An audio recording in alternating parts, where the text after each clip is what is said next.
Donc, bienvenue à notre deuxième cours de DB4. En tout cas, deuxième cours de la partie Python, après l'autre partie. C'est le huitième cours. Là. Donc, aujourd'hui, on continue dans nos fondements de la syntaxe de Python. Puis, on va commencer en regardant l'environnement des Python Notebooks. Donc, le but des Python Notebooks, c'est d'être capable de faire de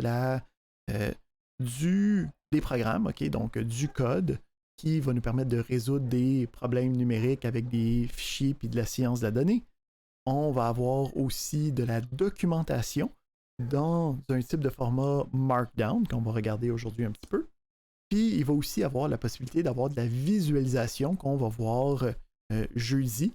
Donc ça va nous permettre de gérer toute l'insertion de nos données, notre modification de données, puis la sortie et la visualisation de nos données, tout à l'intérieur de la même application, de la même environnement. Donc, ici, j'ai Jupyter Lab ouvert, puis c'est un peu comme un environnement de travail où c'est qu'on peut se déplacer dans nos différents dossiers, puis on a différents onglets, comme on a sur une page web, pour différents éléments qui sont ouverts.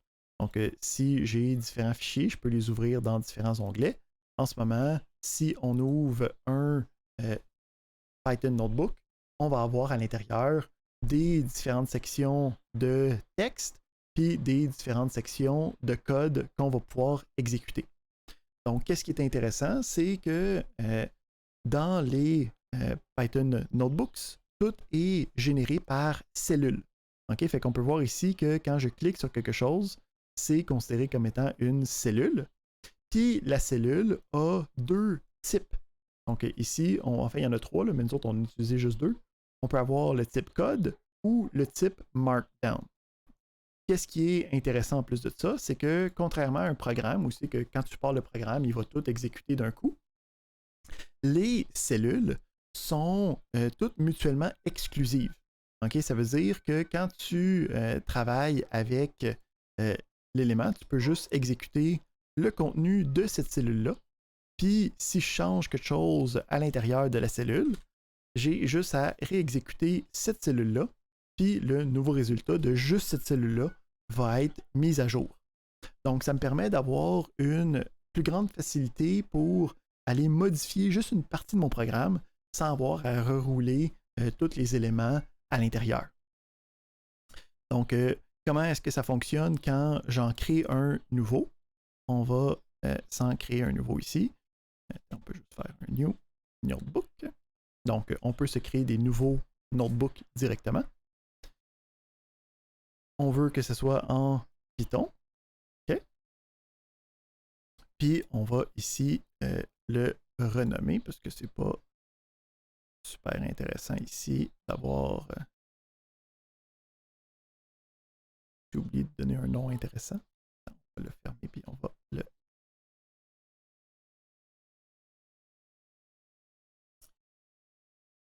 rename. OK, mettons ici. On lui donne un nom. On le rouvre. Puis, quand je commence, je peux aller écrire des choses. Fait que le principe ici, c'est je peux aller faire des opérations.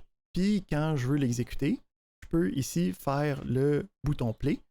Ou sinon, je peux faire Shift Enter qui me permet d'exécuter la cellule. Puis d'en avoir une nouvelle. Puis ici, je peux voir le print. Faire attention ici, c'est seulement les affichages explicites qui sont à l'intérieur. Si je fais juste l'élément, il va être là, mais il n'est pas sauvegardé à rien. Là. On peut voir ici qu'il y a un petit 2 ici là, qui est comme le résultat de cette opération-là. On peut en avoir plusieurs à l'intérieur. Donc, si, admettons, j'essaie de faire une opération, puis j'en ai un autre ici, où c'est que on a les éléments qu'on a vus hier, la semaine passée. Ici, j'ai marqué Z, pas X. On peut voir que quand je fais une erreur, ça me donne l'erreur de cette cellule-là. Puis là, je peux la réexécuter, puis juste avoir le résultat que je voulais. Donc, on est capable d'avoir des cellules. Puis on peut voir ici, on a aussi un numéro qui va être le numéro de l'exécution qui a été faite. OK? Fait qu'en gros, il a fait ça en premier, il a fait ça en deuxième. Là, le troisième, c'est celui qui avait eu une erreur. Fait que là, quand je l'ai reroulé correctement, là, j'ai le quatrième. Fait que si je change cela puis je viens la refaire, ben, ça devient l'exécution qui est ma cinquième. On peut avoir à l'intérieur la possibilité de changer le type de la cellule. Okay? Donc, par défaut, c'est des cellules de code. Okay? Donc, quand j'exécute, ça me donne le résultat, puis ça l'exécute comme si c'était du Python. Mais je peux avoir un deuxième type de cellule qui est le type Markdown. Donc, je peux venir le sélectionner ici. Je peux aussi aller dans un de ceux-là. Oui, il n'est juste pas dans cette liste-là. Ah, tu es juste ici directement, c'est pas très grave. Mais on peut aller changer, puis quand on est rendu là,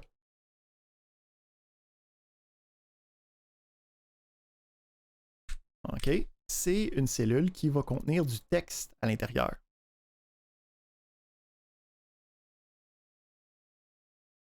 OK?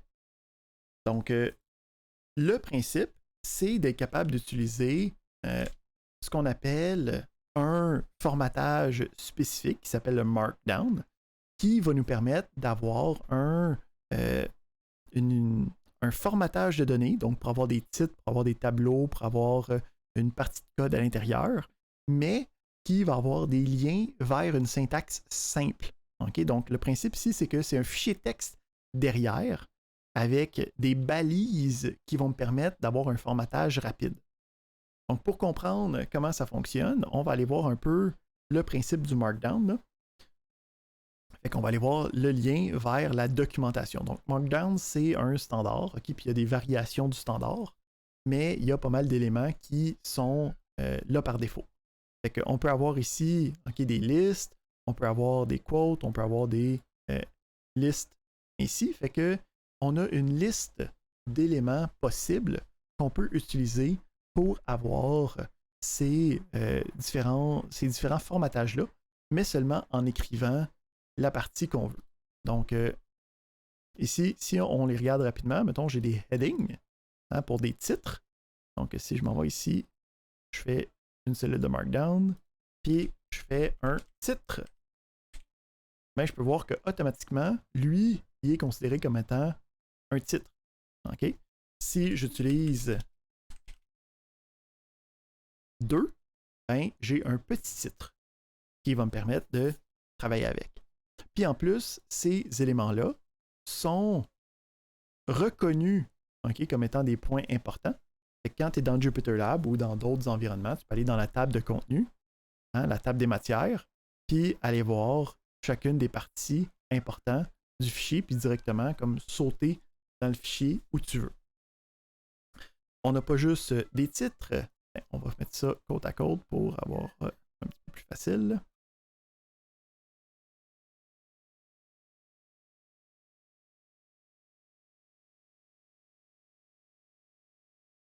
Donc, on peut même avoir des équations mathématiques qui sont en forme de LaTeX. Donc, quand tu es en train de faire différentes modifications, tu peux avoir à l'intérieur des équations mathématiques qui vont automatiquement être formatées.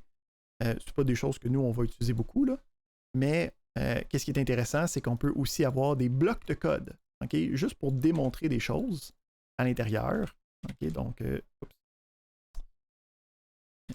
vais retourner dans celui-là.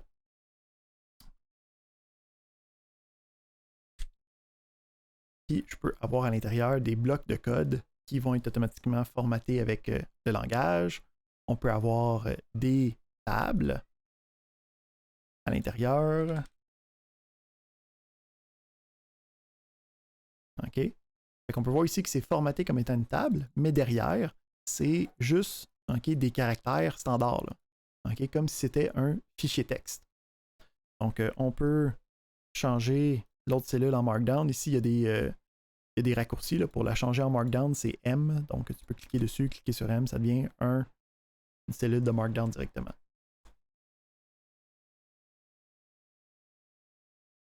Ouais, c'est ça, là. Si tu veux une table, il faut comme le dessiner avec les barres verticales puis les tirets. Si tu utilises un éditeur, comme mettons comme VS Code, il va être capable de le formater automatiquement pour toi, là. Par contre, c'est juste euh, comme le compte. C'est pas obligé d'être aligné, là. OK? Donc, tant que tu as comme juste les bons éléments aux bons endroits, lui est capable de faire la transition, là. Fait que tu peux faire des tableaux rapidement, là. On est capable d'avoir des images, OK? On est capable d'avoir des liens. Donc, il y a un paquet de éléments qui sont disponibles, OK? Que vous pouvez aller voir aussi dans l'autre lien qui vient avec. Ici, y a-tu la liste des choses qu'on peut faire?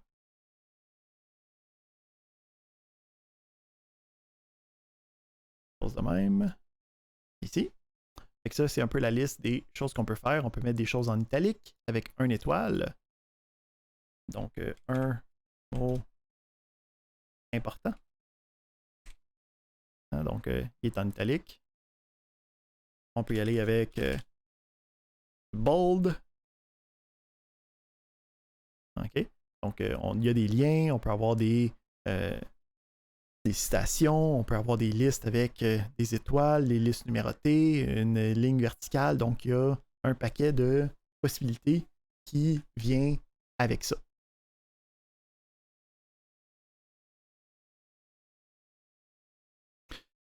Ils ont, il y a des variations sur les affaires comme fancy. C'est comme, mettons, genre sur les tables, mettons, mais les règles de base, c'est toujours les mêmes. Okay? Donc, la problématique, c'est une problématique en fait historique. C'est que la première version de Markdown avait juste pas assez de features. Okay? Donc, comme les tables, c'était pas dans le Markdown par défaut.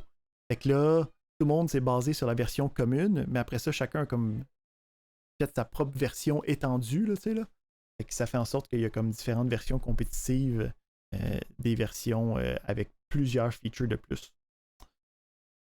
Mais comme au pire, tu peux toujours aller voir. C'est pour ça les autres qui disent tu vas voir là, puis en passant, nous autres, on rajoute les équations mathématiques qui sont pas là par défaut. On rajoute les blocs de code, on rajoute les tables. C'est des choses qui sont pas mal communes. Puis, on peut voir qu'eux utilisent ce qu'ils appellent le GitHub Flavored Markdown, qui est justement une version étendue avec des features de plus. Mais le principe de base, c'est tout le temps les mêmes. Des titres, des sous-titres, des blocs de code, des tableaux, tout ça, c'est pas mal standard dans tous nos éléments. Fait que, on peut avoir donc des Jupyter Notebook, OK, des Python Notebooks, on utilise ça avec Jupyter Lab, qui vont avoir ces différents features-là. Il existe d'autres utilitaires qui sont capables d'ouvrir et de travailler avec les Jupyter Notebook. Donc, on a d'autres environnements de développement que tu peux installer, comme PyCharm. Malheureusement, je pense que la version gratuite ne génère pas les notebooks. C'est pour ça que je ne peux pas utiliser celui-là. Il existe aussi des versions en ligne.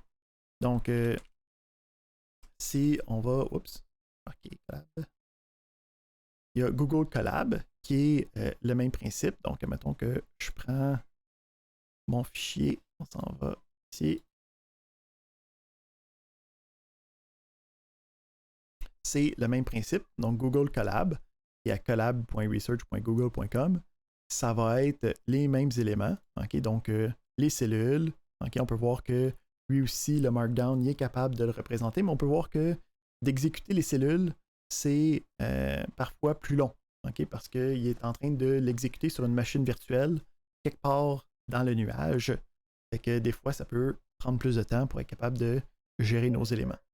Un autre qui est aussi possible en ligne, c'est Data Lore de JetBrain, qui est un peu le même principe. Donc, je l'ai aussi uploadé. Donc, ça, il faut faire un compte gratuit. Puis, encore une fois, c'est le même principe. On a les différentes cellules qui sont en Markdown, qui sont en code. Puis, à partir des différentes cellules, je peux exécuter la cellule, puis avoir le résultats qui viennent avec.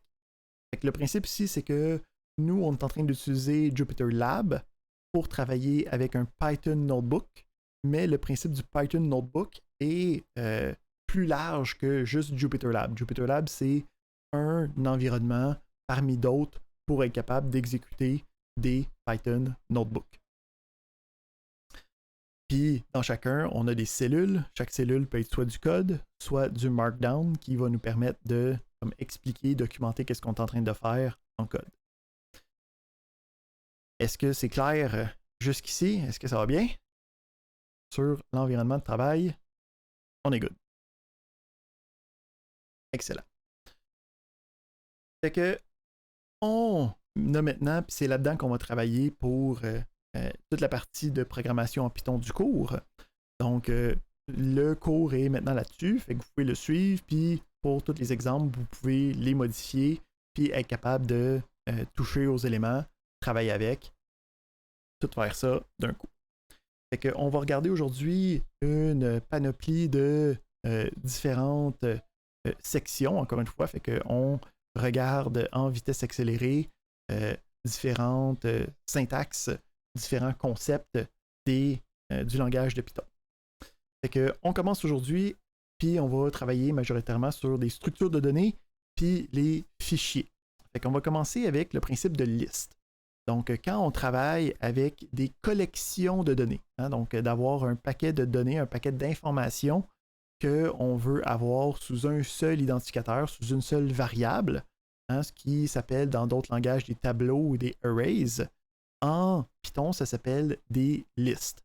Donc, ça me permet de construire des éléments qui sont regroupés ensemble, puis qui vont être numérotés pour être capable d'aller chercher les informations à l'intérieur. Donc, il y a différentes manières de créer des listes. Le principe, c'est qu'on utilise souvent les crochets carrés, les braquettes carrées, pour représenter une liste de quelconque manière. Fait qu'on peut utiliser les braquettes carrées, mettre des valeurs à l'intérieur, puis le type de valeur n'a pas d'importance. Okay? Fait que quelque chose qui est différent de beaucoup de langages de programmation statique, comme si vous avez fait du Java.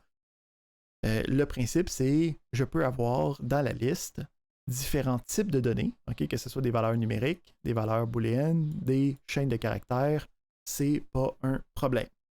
Les différentes listes peuvent aussi avoir des applications arithmétiques. Fait qu'on peut ici avoir, admettons, une chaîne de caractères qui est multiplié par 3. Puis lui, ce que ça va faire, c'est que ça va donner la multiplication de la valeur 3 fois. Je peux même le faire sur un tableau qui va me copier le tableau plusieurs fois, puis qui va faire une concaténation du tableau. On a une fonction qui me permet de générer des tableaux. Donc le range qui va me permettre de, on l'avait vu avec le for la semaine passée, qui va me permettre de générer des choses. Donc, il va m'en générer 4 en partant de 0. Fait qu'il va me générer un tableau qui va de 0 à 3. Donc, il y a 4 éléments à l'intérieur.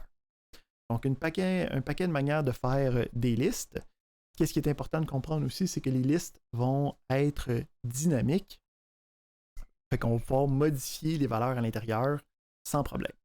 Bon, premièrement, pour avoir un accès à l'élément. Donc, pour avoir accès aux éléments de la liste, une fois que la liste est créée, donc ici, j'ai créé une liste qui s'appelle X, je veux aller accéder à un élément de la liste, ben, je peux utiliser les braquettes carrées pour aller chercher un élément. Les indices commencent à 0. Fait que ici, quand j'exécute ça, le X1, donc ici, si on le met même...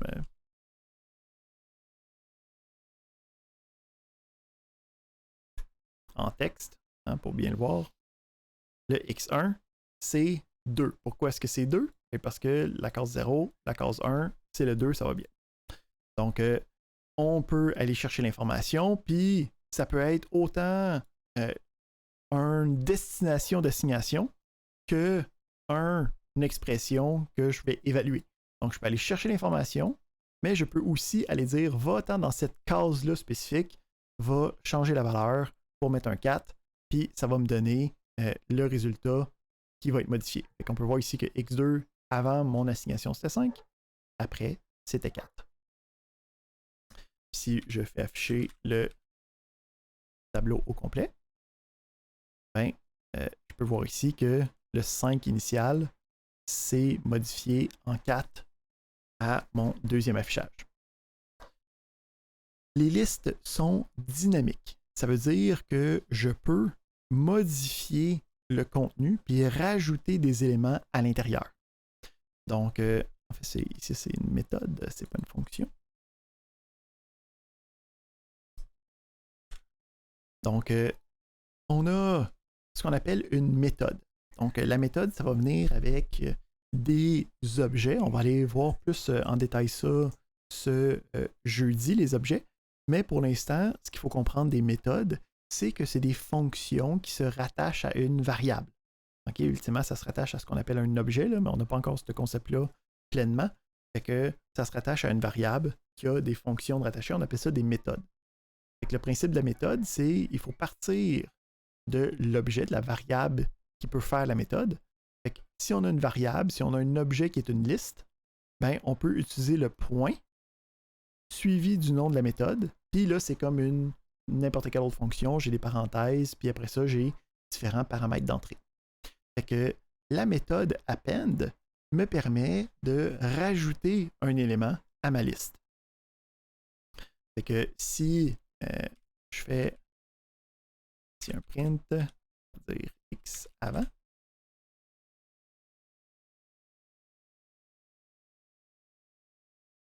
et on va aller le chercher après.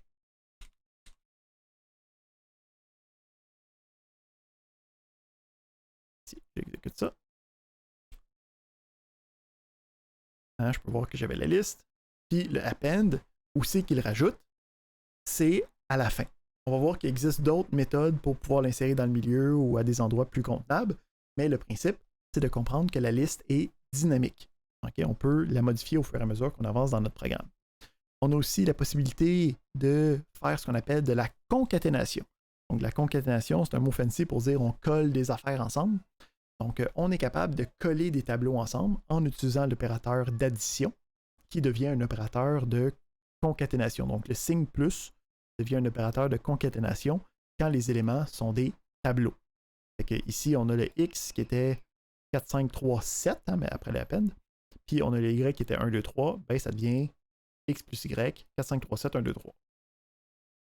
On est capable de détruire différents éléments avec l'instruction del pour delete.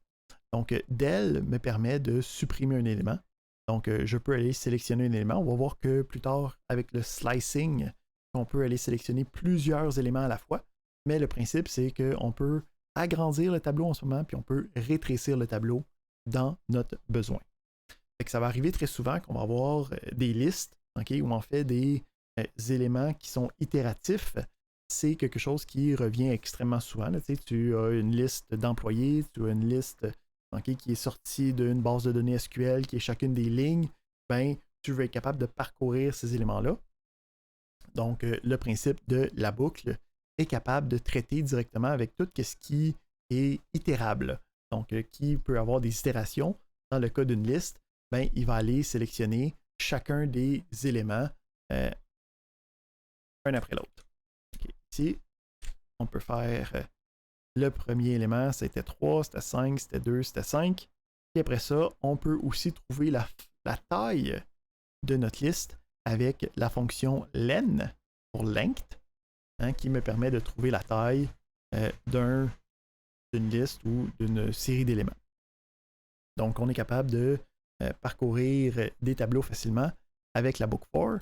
Hein, on avait vu en fait qu'on pouvait utiliser le range pour avoir comme un compteur, mais on peut directement avoir la liste puis aller travailler avec les éléments à l'intérieur. Qu'est-ce qui est important de comprendre, par exemple, dans cette affaire-là?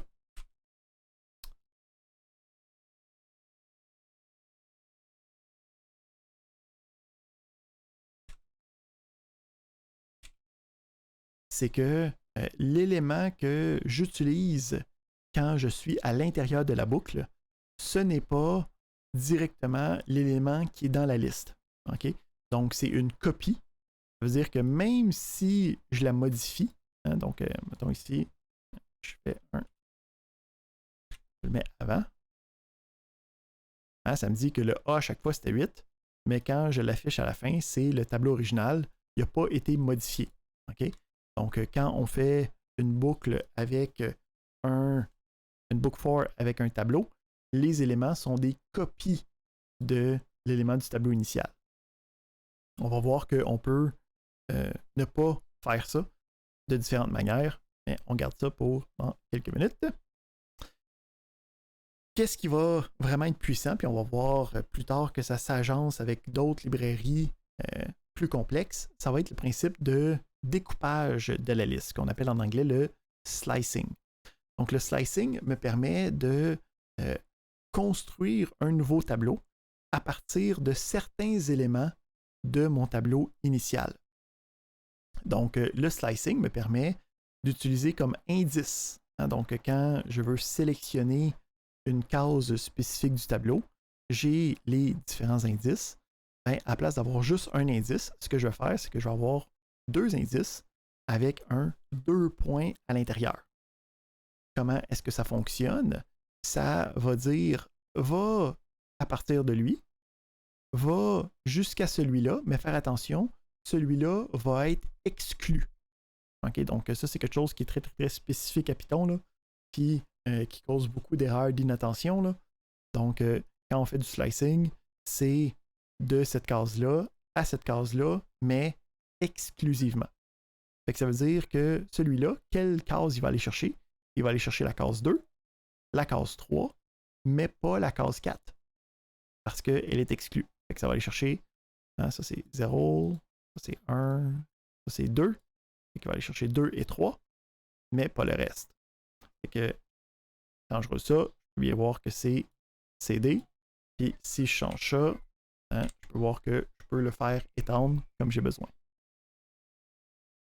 On a différentes variations de ça qui nous permet de faire des choses plus rapidement. Donc ici, on a l'exemple où je veux aller chercher, bon, à partir de la case 4, donc 0, 1, 2, 3, 4 à partir de lui. Puis je veux juste aller chercher jusqu'à la fin, mais je ne sais même pas où. Je n'ai même pas besoin de savoir, j'ai juste à ne pas mettre de chiffre après le 2 points, puis ça va automatiquement chercher jusqu'à la fin. Je peux faire l'inverse en n'ayant pas de chiffre avant le 2 points. Si je ne mets pas de chiffre avant le 2 points, ben là, ça va commencer à l'indice 0. Fait que, on peut voir ici que ça a commencé à A, B, C. Puis ici, j'ai marqué jusqu'à 3, mais 3 c'est exclu, fait que ça a été cherché 0, 1, 2. Alright. Donc, on est capable d'aller chercher des tranches de nos différentes listes pour en créer des nouvelles. Qu'est-ce qui est intéressant aussi, puis qu'est-ce qui est important de comprendre encore une fois? Attends, on va le voir là. Non, ici. Non, on va le voir ici. Si on va le mettre un petit peu au-dessus. Ça ici.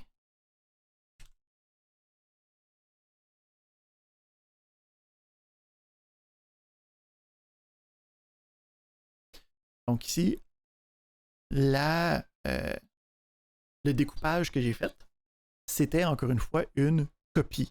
Hein? Donc j'ai pris de ceux-là jusqu'à ceux-là. J'ai changé la première valeur. Je peux voir que ça me donne 100 B et C. Mais si je regarde mon tableau initial, ce tableau initial-là n'a pas été modifié. Okay? Donc quand on fait des découpages, ça fait une copie de ma liste.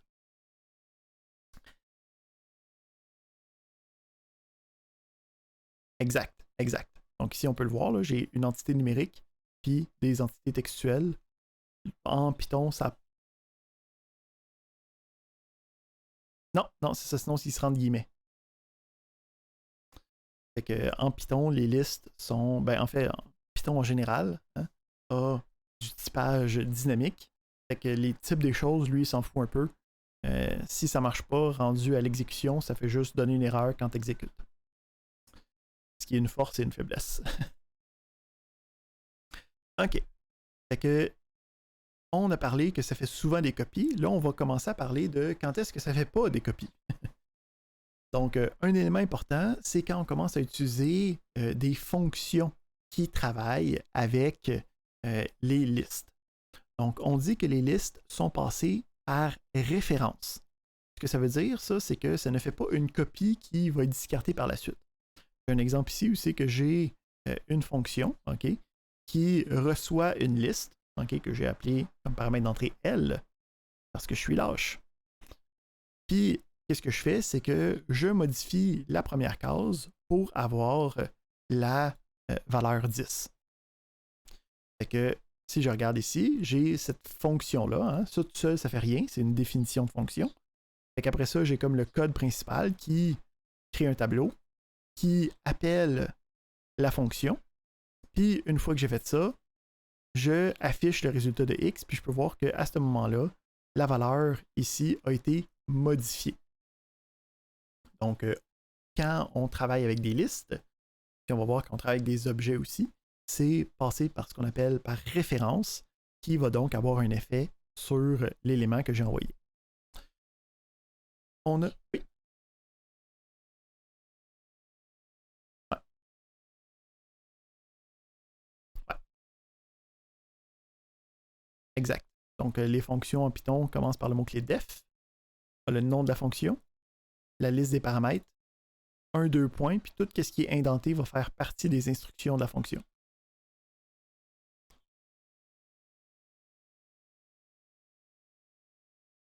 Exact. Ça fait partie comme du programme principal.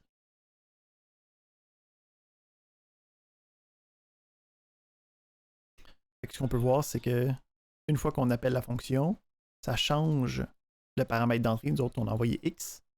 Ça change ce tableau-là, cette liste-là. Excellent. On a des utilisations,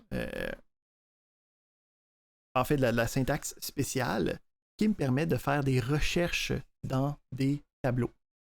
Donc, en fait, le mot-clé in va me permettre de parcourir ma liste et de trouver est-ce que ça fait partie de la liste ou pas.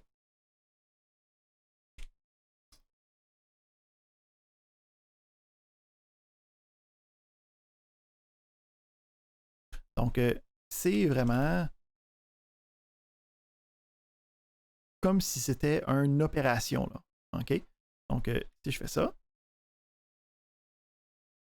je peux voir que cette opération-là me retourne une valeur booléenne vraie ou fausse. OK? Donc, ensuite, si je change...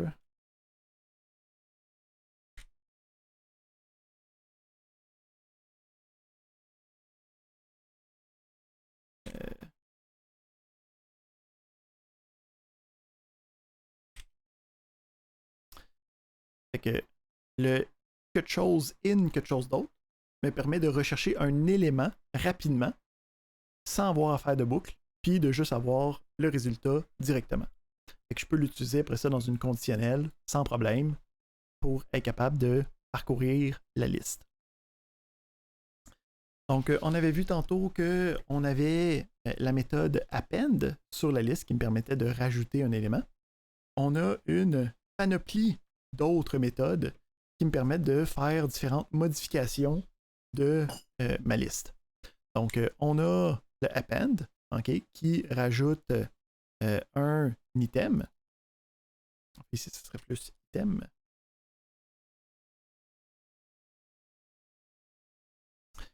On a index à item qui en fait la même chose que de faire les crochets carrés. Mais qu'est-ce qui est intéressant, c'est qu'on a aussi la méthode insert.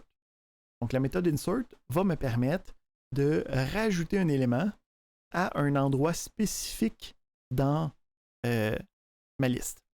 Fait que si on l'essaie ici, je préfère insert. Je veux rajouter ça, admettons, à la case 1. Et je veux rajouter la valeur 99. Et on va faire afficher X.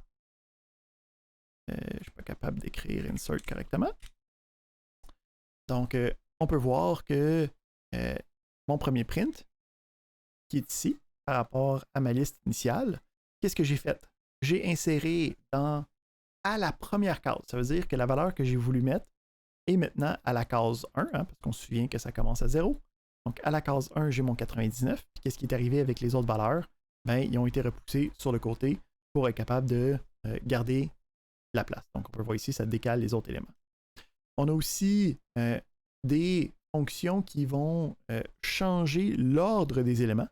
Donc, on a la méthode sort qui va me faire un tri automatique en ordre croissant. Fait qu'ici, je peux voir, j'ai les différentes valeurs. Une fois que je l'ai trié, ben, ça arrive en ordre croissant. Puis, on a aussi le reverse qui me permet de inverser les éléments de la ligne. Donc, je peux faire reverse qui inverse les éléments à l'intérieur sans avoir à rien faire. Donc, qu'est-ce qui est important de comprendre, c'est quand on travaille en Python, il y a beaucoup de stock qui est déjà fait. Hein?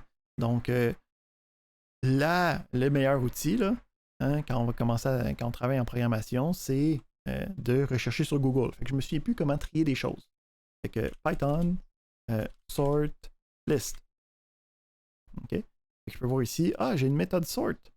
Puis, je peux voir ici que c'est une list sort, puis je peux voir des exemples, OK, qui vont me donner la version, OK, de qu'est-ce que je vais essayer de faire. Donc, il y a toujours des manières de faire rapides et efficaces en Python. C'est de les retrouver qui va être la majorité de notre travail. Donc, on va continuer à parler de liste puis de référence. Donc, quand on travaille par référence, ça veut dire qu'on a un lien vers un autre élément, que si on change quelque chose, ben, le lien va aussi être modifié. Fait que, on a ici un exemple qui commence par référence. Fait qu'on a un tableau X. Et ici, je dis Y est égal à X. Mais ici, il va y avoir un lien direct entre les deux.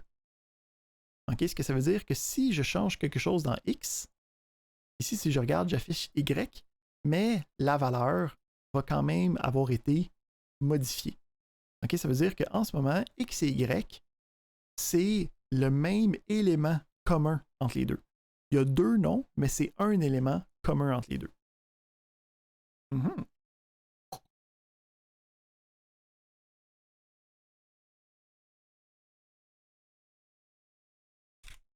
Mm-hmm. Excellente question. Donc, ici, on essaye l'inverse. On peut voir que ça donne le même résultat.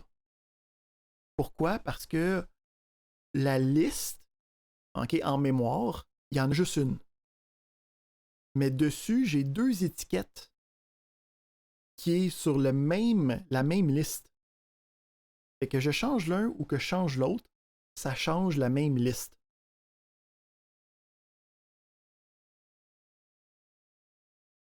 Fait que quand c'est par référence de quel élément que tu utilises, ça va tout changer la patente d'une shot. Hein, parce que ça fait référence tout au même élément. Ça fait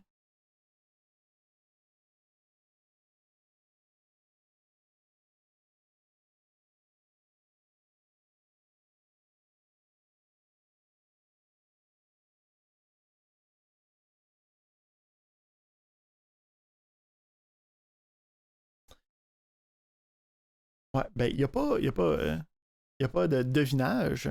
Le principe, c'est qu'il y a différentes situations, puis ils ont chacune leurs règles. Puis, ben, c'est pour ça que j'y passe toutes.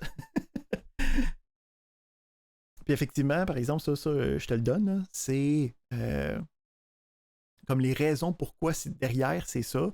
Comme si tu as été en computer science pendant 4 ans, c'est clair pourquoi c'est comme ça. Okay? Mais les raisons sont très techniques de pourquoi est-ce que c'est des fois par copie, puis des fois c'est pourquoi par référence. Fait qu'il faut juste s'habituer avec les règles du jeu pour être capable de savoir telle situation est en train de travailler avec tel élément. C'est comme tantôt je disais, quand on travaille avec une liste, OK? Ben, si si on la modifie, ça va être par référence. Mais si on fait la même chose avec juste une variable normale, fait que euh, euh,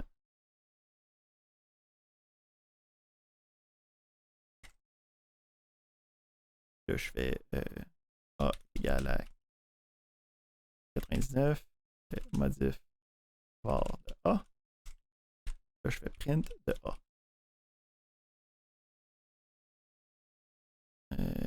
Ici, je n'ai pas fait quelque chose. Pas capable d'écrire. Et voilà.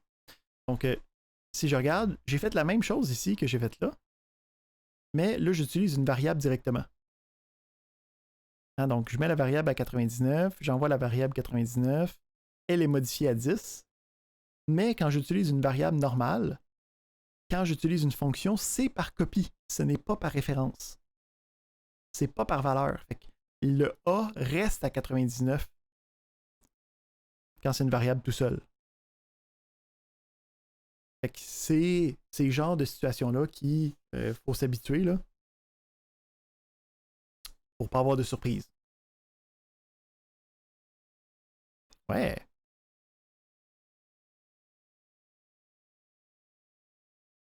J'ai défini une fonction qui s'appelle modif var, qui reçoit un paramètre que j'ai nommé z, puis j'ai dit que ce paramètre-là, j'assignais 10 dedans. Fait que ce que j'ai fait ensuite, ça c'est ma fonction. Dans le programme principal, j'ai dit, bon, j'ai une variable qui s'appelle A, j'ai mis 99 dedans. Après ça, j'ai été appeler ma fonction, puis je lui ai envoyé A. Fait que lui, il a reçu A ici, qui, là, ça s'appelait Z durant la fonction, il l'a modifié, puis là, la fonction a arrêté. Fait que là, je demandais, affiche-moi la valeur de A après avoir fait cette modification-là. Et ce qu'on voit, c'est que cette modification-là n'est pas répercutée sur une variable qui est envoyée dans une fonction, une variable normale, OK, qui n'est pas un objet, en fait, et envoyée par valeur. Donc, c'est une copie qui est modifiée puis qui n'a pas de répercussions sur le A initial.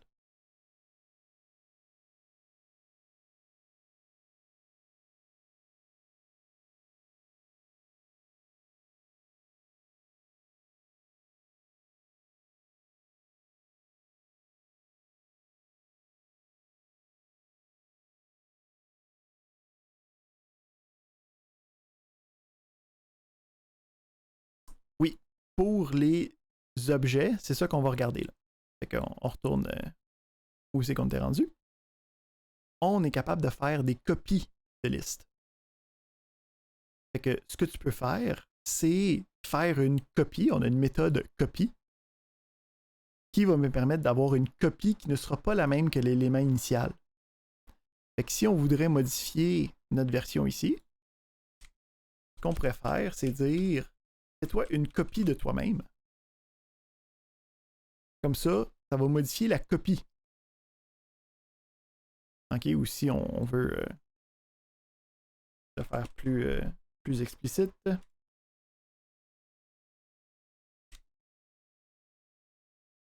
Si je modifie la copie, ça ne modifiera pas l'élément initial que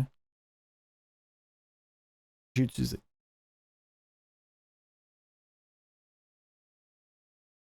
Ici, ça fait juste modifier le paramètre d'entrée. Effectivement, comme contextuellement parlant, là, cette fonction-là, elle ne servirait à rien. Là, okay? Je vais juste montrer que l'assignation du paramètre n'affectait pas le paramètre qui était envoyé.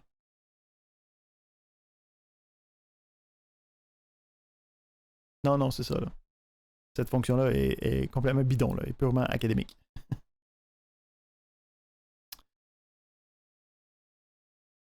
Oui.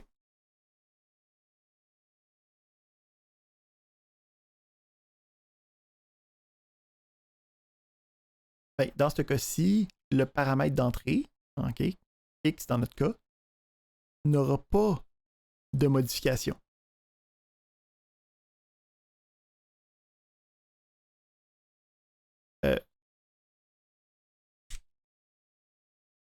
Si tu regardes ici, si, mettons, je fais juste une assignation, c'est une assignation par référence, fait que ça le modifie.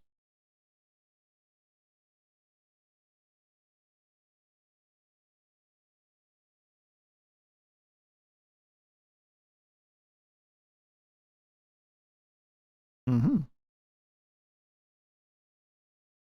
Parce qu'ici, on a eu ça par référence.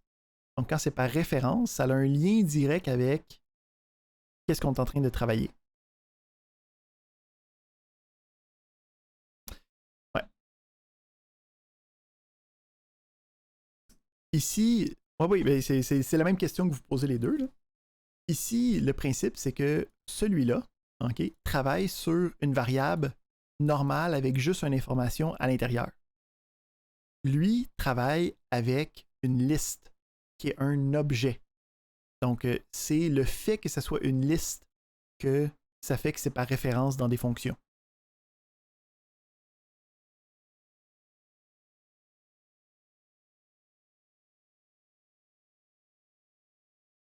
Effectivement, il n'y aurait pas eu de problème non plus.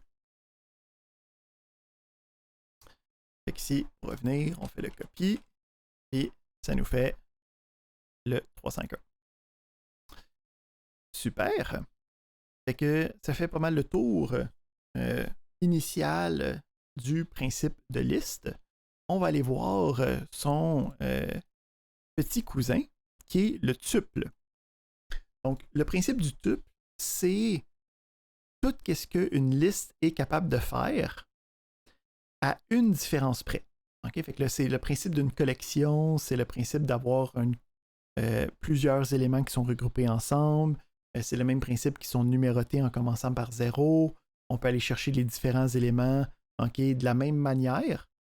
À place d'utiliser les crochets carrés, on utilise des parenthèses pour le tuple. Mais la différence du tuple vient avec une restriction additionnelle. Donc, contrairement à une liste, le tuple, lui, ne peut pas être modifié. Donc, tu ne peux pas rajouter des éléments, tu ne peux pas modifier des éléments, puis tu ne peux pas retirer des éléments du tuple. Fait que là, la question qui pourrait vous brûler les lèvres, c'est OK, Hugo, si tu veux juste rajouter des restrictions, pourquoi est-ce que tu voudrais utiliser des tuples? Eh bien, c'est simple, c'est pour des raisons d'efficacité.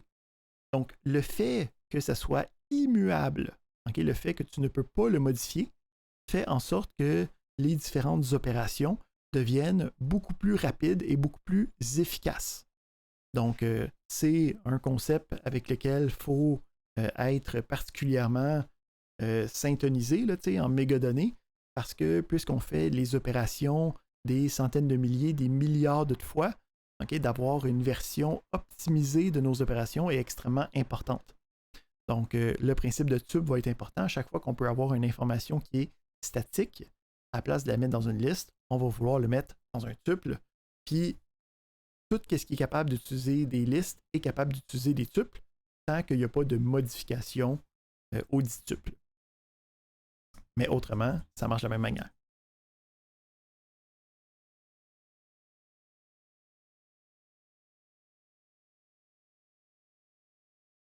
Tu ne peux pas ajouter, tu ne peux pas retirer, puis tu ne peux pas modifier les éléments existants. Fait que si j'ai un exemple qui génère une erreur, là, c'est voulu. Donc, on crée le tuple avec les parenthèses. On peut l'afficher, on peut afficher un des éléments, mais si j'essaye de modifier, hein, ça me dit le tuple ne peut pas avoir d'assignation. Donc, on n'est pas capable de faire ça avec des tuples, mais ça nous donne une plus grande efficacité, un meilleur rendement quand on fait des opérations avec. Oui,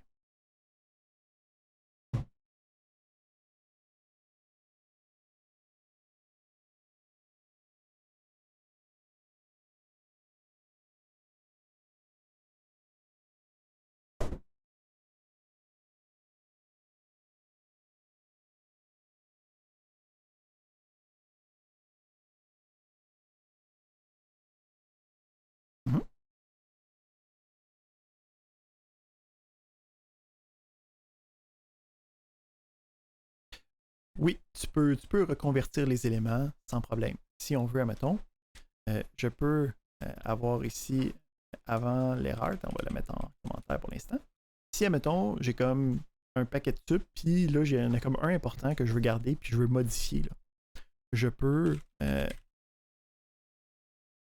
utiliser la fonction list qui me permet de recevoir un tuple. Puis celui-là,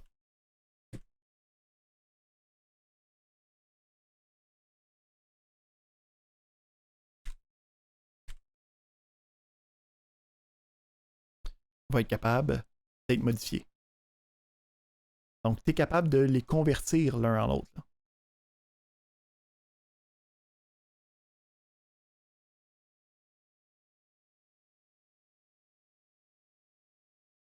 Mhm. Mhm. Mhm.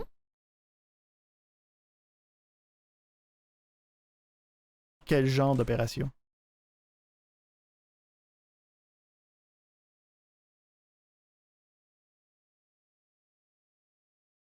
Ok, ouais.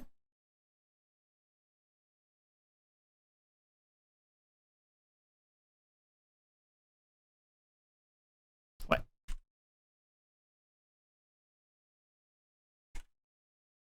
Ça va faire, par exemple, une concaténation. Exact. Ouais.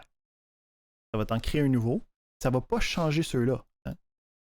Et ça t'en crée un nouveau avec les nouveaux éléments, puis ça va être un tuple à son tour. On va voir qu'il y a la possibilité de faire des opérations matricielles. Mettons que tu veux faire les éléments un à un, là.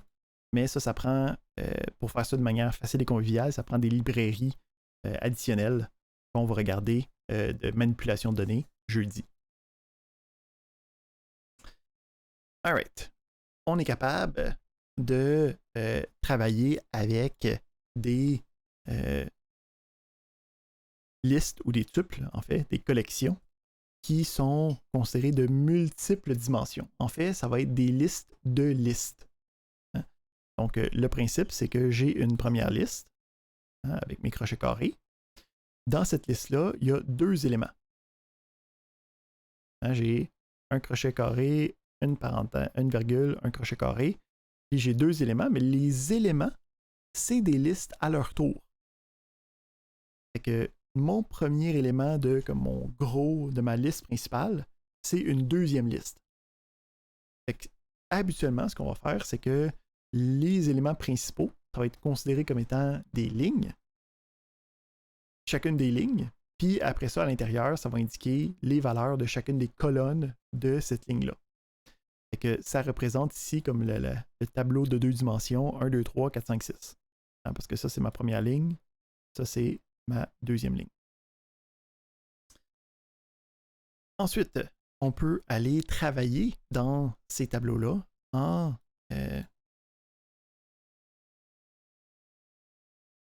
en allant à l'intérieur des différentes valeurs. Okay? Puis en creusant dans les dimensionnalités du tableau. Fait que je peux ici aller chercher à la ligne 1, à la ligne 1 qui en fait la deuxième ligne, là, parce que ça commence à 0. Puis en allant à la colonne 2, qui est la troisième colonne, parce que ça commence à 0, 0, 1, 2. Puis je vais mettre la valeur 10. Mais qu'est-ce que ça va faire? Ben, ça va aller ici remplacer hein, le 1, 2 par la valeur 10. Donc je peux ici descendre comme dans le tableau, dans la liste, pour aller chercher la valeur précise que j'ai besoin. Donc on peut voir ici qu'on commence aussi à se rapprocher hein, d'une représentation plus tabulaire. Hein. C'est comme des tables SQL où c'est qu'on a différentes colonnes, puis qu'on a différentes lignes. On va voir qu'on s'en va vers ça ultimement. Okay? Donc, on va avoir des représentations qui vont être capables de représenter des structures de données complexes de manière tabulaire dans des librairies externes. Ça fait le tour des listes. Comme d'habitude, on va avoir la série d'exercices sur le site qui va vous aider à concrétiser cette matière-là. Deuxième bloc de matière aujourd'hui, ça va être les chaînes de caractères. Donc, les chaînes de caractères, c'est un type str pour string qui ont plusieurs fonctionnalités d'imbriquer à l'intérieur. C'est important de savoir parce que souvent, qu'est-ce qu'on va faire? C'est qu'on va ingérer des données, on va vouloir transformer les informations à l'intérieur, puis il y a beaucoup de types d'informations qui est en tant que chaîne de caractères. Si on veut, admettons, couper tous les espaces de un élément, être capable de mettre les choses en majuscules, être capable de retirer le nom d'une rue d'une adresse, il faut être capable de manipuler les chaînes de caractères avec facilité et expertise. Donc, on va regarder comment manipuler les chaînes, on va regarder c'est quoi les différentes méthodes qui peuvent nous aider à travailler avec les chaînes, puis on va voir comment gérer ça à l'intérieur de notre syntaxe en Python. Fait qu'on a un type spécifique, donc c'est un type de variable au même niveau que les variables numériques, au même niveau que les variables booléennes. Ça vient dans son propre, c'est un type primaire. On peut parcourir un mot comme si c'était itérable, comme si c'était une liste. On peut utiliser le in avec le mot, hein, puis ça va aller chercher chacun des éléments à l'intérieur. Donc, on a chacun des caractères qui va être ressorti. On peut aussi travailler sur une chaîne de caractères comme si c'était une liste. Donc, je peux utiliser les indices. Je peux même utiliser le slicing si je veux.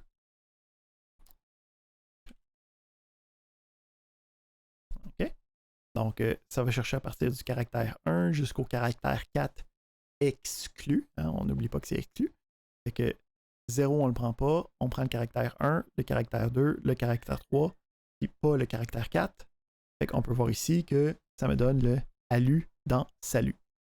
On peut aussi utiliser la fonction len pour savoir la taille, le nombre d'éléments à l'intérieur, len pour length. Donc, on a ici le affiche 5 qui est disponible. Ah, ben c'est ça, c'est le découpage de chaîne. Ben, c'est pas directement une liste, mais il y a beaucoup de fonctionnalités qui sont communes. Mais c'est vraiment son propre type à part entière.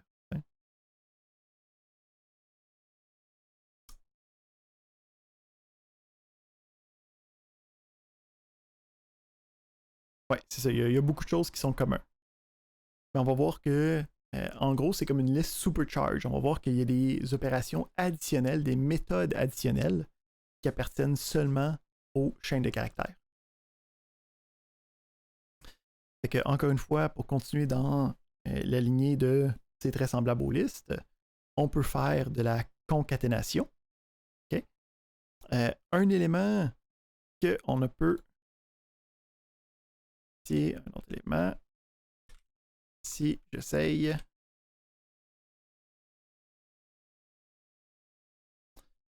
Qui n'est pas comme les listes. Okay? Quand on fait des chaînes de caractères, tu ne peux pas le modifier. Okay? C'est plus comme un tuple dans ce cas-là. Okay? Donc, les chaînes de caractères sont immuables. On ne peut pas modifier le contenu d'une chaîne de caractères. Faire attention à ça. On a le même principe de chercher une chaîne dans une autre. Donc, encore une fois, le in.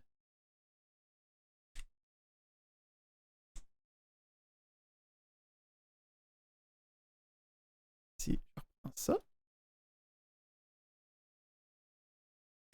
peut être utilisé pour générer une recherche. Hein, c'est pas nécessairement le mot là, ici, là, c'est juste est-ce que je l'ai trouvé quelque part à l'intérieur de mon texte.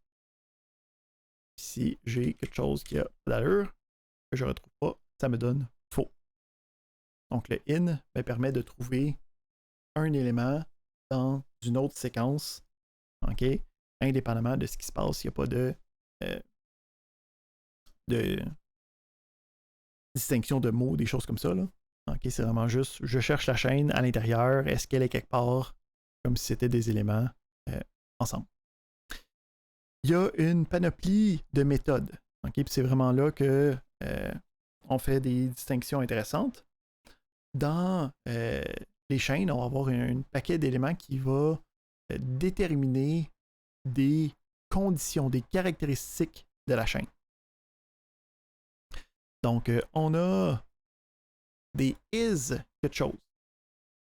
Donc, les is me permettent de déterminer. Ici, attends, on va venir.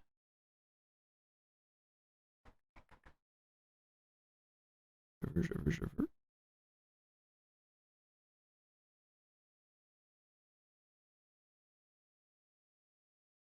Ici, on va faire une nouvelle cellule. Et on va tester une couple d'éléments.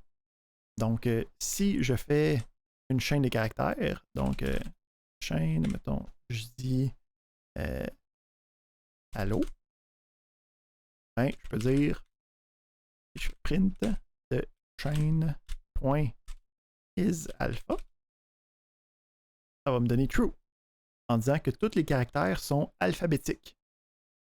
Si à l'intérieur, j'ai un caractère qui n'est pas alphabétique, okay, qui n'est pas une lettre, ça va me donner false.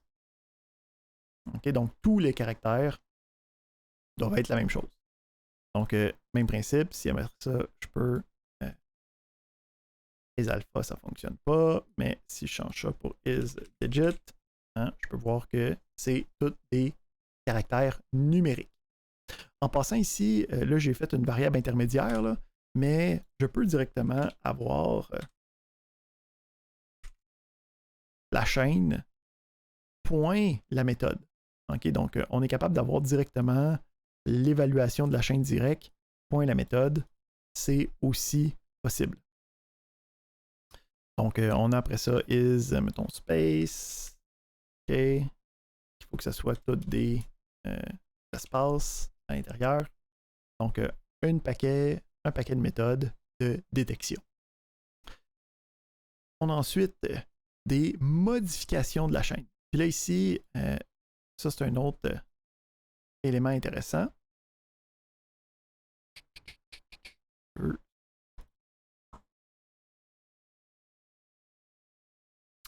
Pour les modifications de chaîne, on vient de dire que on n'a pas le droit de modifier des chaînes. Hein? Donc, on vient de prouver ça. On avait marqué allô en passant. Les chaînes, c'est des guillemets simples ou des guillemets doubles, ça ne dérange pas en Python. Donc, on vient de dire que je ne peux pas tout simplement mettre une nouvelle valeur à l'intérieur. Ça ne fonctionne pas. Mais, ce que je peux faire, pardon? Ben, là, c'est ça. Là, on a un paquet de différentes méthodes qui va nous permettre de faire ce qui ressemble à être de la modification, mais ce n'est pas de la modification. Donc, ici, mettons que je fais print chain.upper, qui est une méthode qui va convertir les lettres en majuscules. Ce qu'il faut comprendre, c'est que ça ici, c'est une fonction qui me retourne une nouvelle chaîne. OK? Fait qu'en fait, comment ça se passe?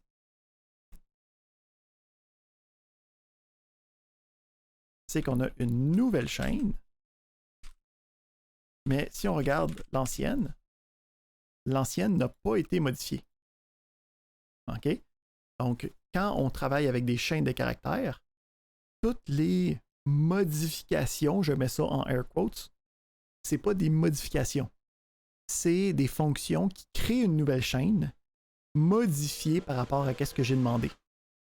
Fait qu'on a ici, mettons, on parlait de remplacement.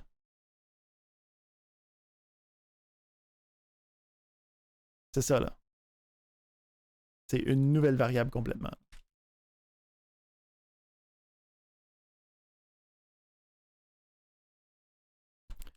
Bonjour la classe. Et encore une fois, si je fais, mettons, replace, chain.replace, replace. Puis je veux changer, je sais pas moi, les S par des Z. Si je fais juste print de chaîne, ça change rien. Okay, parce que replace, c'est pas quelque chose qui modifie la chaîne. C'est quelque chose qui crée une nouvelle chaîne, puis il faut que je le sauvegarde quelque part, là.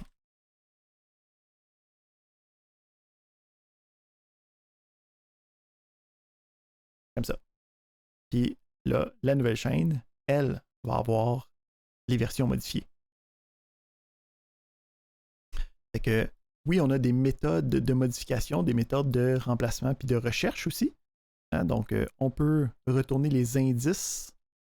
Fait qu'ici, mettons que je fais un print de new train avec find de Z. Ça me dit que ça l'a trouvé à la position 14 de Z.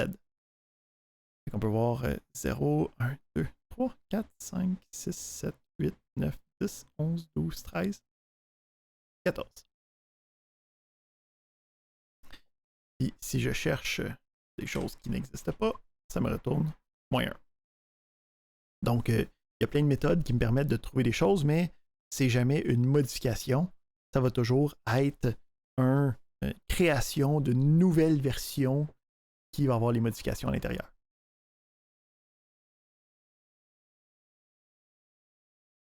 Excellent. On n'est pas pire.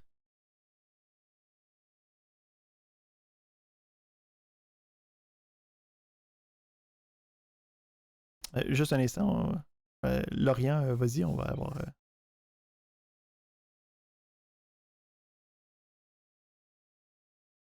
Immuable, ouais.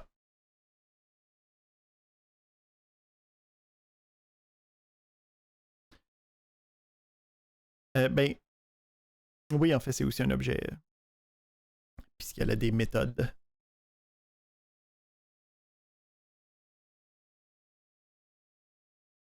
Puis en fait, on peut le voir quand j'ai essayé ici de... Mettons,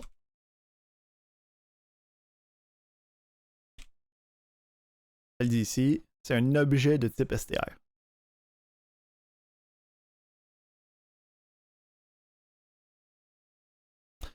In double boolean.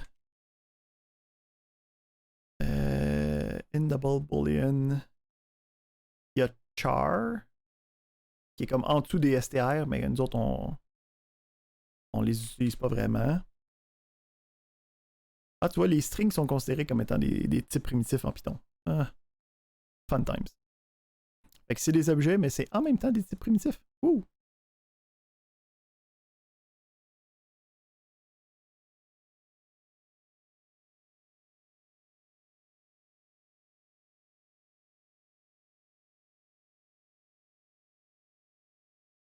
Ici, en fait, je pense que ça va être par copie ceux-là, justement, puisque c'est un type primitif.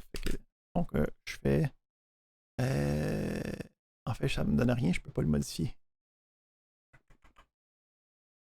En fait, ça ne dérange pas s'il est envoyé par référence ou par copie. Celui-là. Mais c'est considéré comme un type primitif qui a des droits privilégiés, là, mais ça a quand même des méthodes.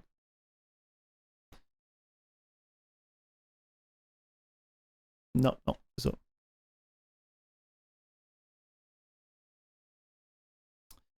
Alright. Fait que on continue pour d'autres méthodes intéressantes des chaînes. Il va y avoir aussi le split. Donc le split va être vraiment intéressant quand on va commencer à travailler avec des données qu'on va avoir recueillies de quelque part, puis qu'on va vouloir traiter d'une quelconque manière. Fait que j'ai l'exemple ici d'une chaîne où c'est que j'ai salut tout le monde, puis j'aimerais ça être capable de traiter chacun des éléments individuellement. Fait que ce que j'aimerais, c'est avoir une liste qui va contenir chacun des mots qu'il y a à l'intérieur. Ben, pour être capable de faire ça, ce que je peux faire, c'est j'ai une fonction split. Par défaut, split va regarder aussi qu'il y a eu des espaces, puis va construire une liste avec chacun des éléments qui sont séparés par des espaces. Fait que je pourrais avoir ici, après ça, une gestion de chacun des mots pour aller chercher qu'est-ce que j'ai besoin et ainsi de suite. Un exemple plus typique, ça va être, admettons, quand j'ai une date, que je vais aller chercher le mois, le jour, puis l'année. Ben, la date est souvent séparée par un slash.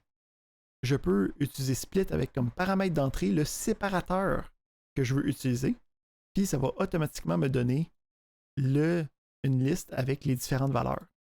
Fait que là, après ça, moi, je vais pouvoir utiliser ça pour aller trouver la valeur à l'intérieur sans avoir à faire attention. Tu sais, s'il y avait juste, mettons, un chiffre ou deux chiffres, OK, c'est tout géré automatiquement.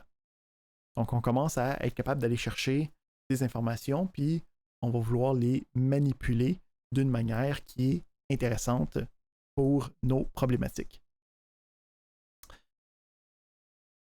Troisième, fait que ça c'était notre deuxième gros sujet de la journée, qui était, donc on avait les listes, on avait, je sais pas si on peut avoir juste les gros titres, non. Donc on a les listes, on a les chaînes, puis notre troisième sujet de la journée, ça va être les fichiers. Donc on va commencer à regarder comment traiter de fichiers externes.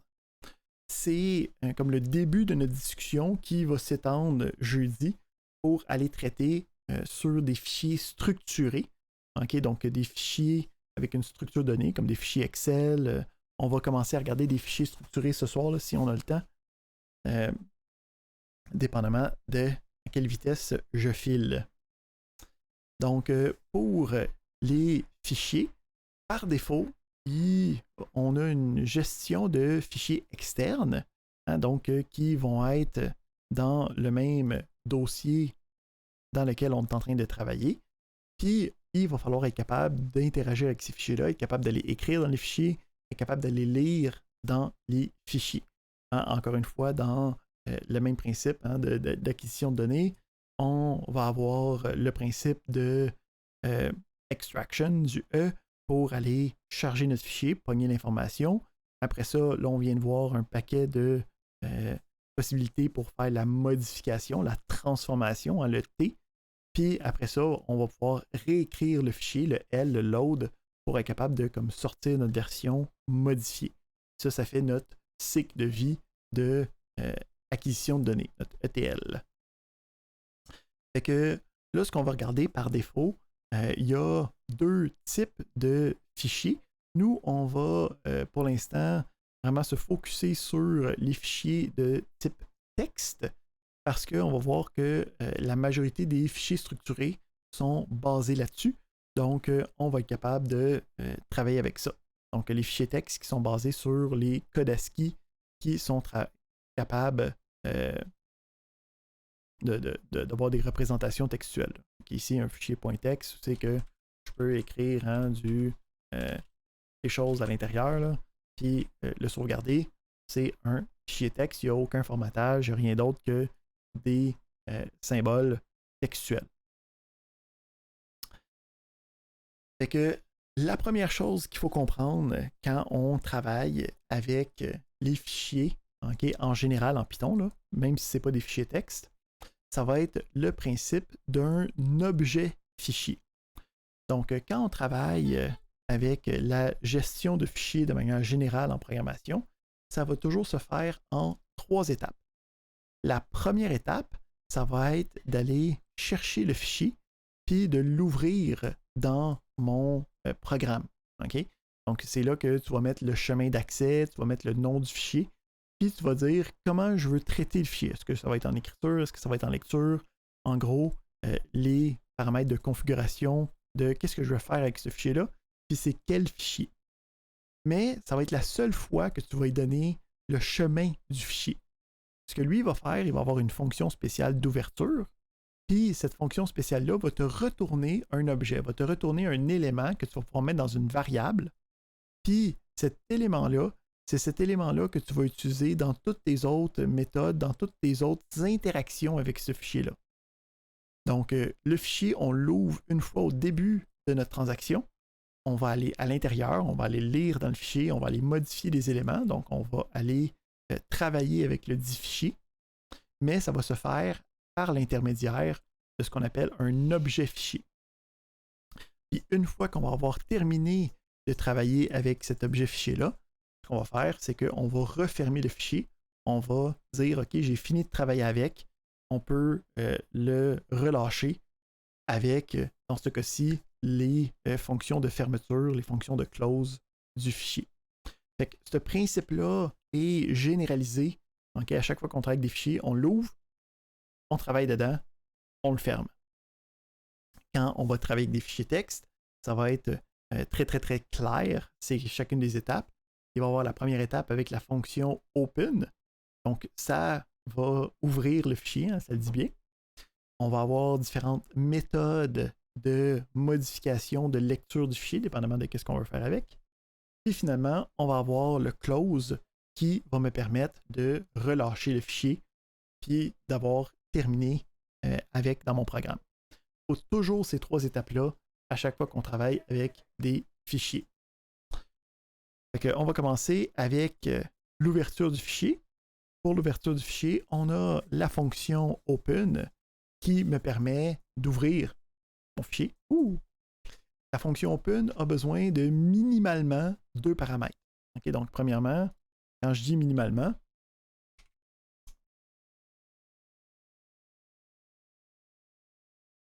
pardon, si je regarde open, je peux voir ici que la fonction open, hein, donc une des compétences importantes quand on travaille en programmation, ça va être d'être capable de lire les différentes documentations. Donc, on a la fonction open. On peut voir la fonction open a une panoplie de différents paramètres d'entrée. Hein. On a le premier paramètre d'entrée qui est le fichier à ouvrir. Donc ça, c'est un paramètre qui est obligatoire. On peut voir ici qu'il y a juste le nom du paramètre. Ça, c'est indicatif qui est obligatoire. Après ça, on a une panoplie de paramètres facultatifs qui sont des paramètres nommés. On en avait parlé la semaine passée.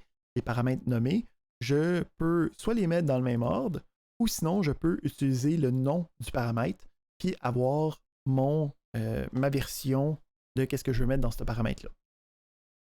On peut voir qu'on a aussi des valeurs par défaut. Donc, si moi, je ne mets rien dans ces paramètres-là, ça va être ça qui va être utilisé dans l'appel de notre fonction par défaut. Nous, on va se pencher sur, bon, évidemment, le nom du fichier. Hein, ça va être le chemin d'accès vers le fichier. Puis, il va aussi avoir le mode. Donc, on peut voir que le mode, par défaut, c'est R, qui est le deuxième paramètre. Fait que je peux soit mettre directement la valeur que je veux, soit marquer mode égal, ou sinon rien mettre, puis ça va être comme si j'avais marqué R, la lettre R entre guillemets simple. Fait que ça représente le mode d'ouverture du fichier. Donc, on a différents modes. R, c'est... pas de problème.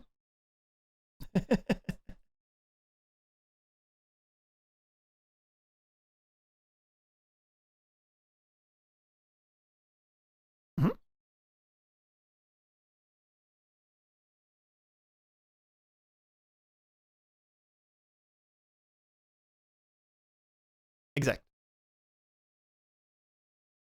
Excellent. Donc, c'est ça. Si tu mets rien, c'est que ça va être moins 1. Fait que si tu veux que ce soit moins 1, tu n'as juste rien écrire. Si tu veux changer le buffering, là, il faudrait que tu marques buffering est égal à quelque chose d'autre. Ou sinon que tu mettes au moins 3 paramètres. Le troisième paramètre va être utilisé comme étant le buffering.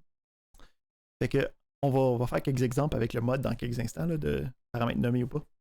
Donc, on va regarder par exemple avant c'est quoi les différents modes. Donc, on a par défaut hein, le mode R pour reading, fait que ça l'ouvre en lecture. On a le mode W qui va être en mode d'écriture, qui va être un mode qui va détruire le fichier existant. Donc, c'est pour comme créer un nouveau fichier ou de repartir un fichier à zéro. On va avoir le mode W. Ici, on va avoir le mode X qui va être une ouverture pour seulement la création du fichier. Donc, ça ne marchera pas s'il existe déjà. On va avoir le mode A pour l'écriture, mais en ajout. Okay, en fait, c'est le mode Append. en ajout à la fin du fichier déjà existant. Donc ça me permet d'ouvrir un fichier en écriture, mais de juste commencer à la fin. Puis on va avoir le mode binaire, que nous on ne regardera pas. On va avoir le text mode qui est par défaut. OK? Fait que on n'a pas besoin de rien mettre pour ça. Puis après ça, on a le mode plus qui me permet de faire de la lecture et de l'écriture. Nous, on ne l'utilisera pas dans le Open. Plus tard, les différentes librairies, eux autres, l'utilisent derrière, mais nous autres, on n'ira pas voir les détails de celui-là. Nous, on va surtout s'attarder sur R, W, puis A aujourd'hui. Donc, si on regarde ça, première chose, OK, on va regarder. Donc, je vais déliter ça.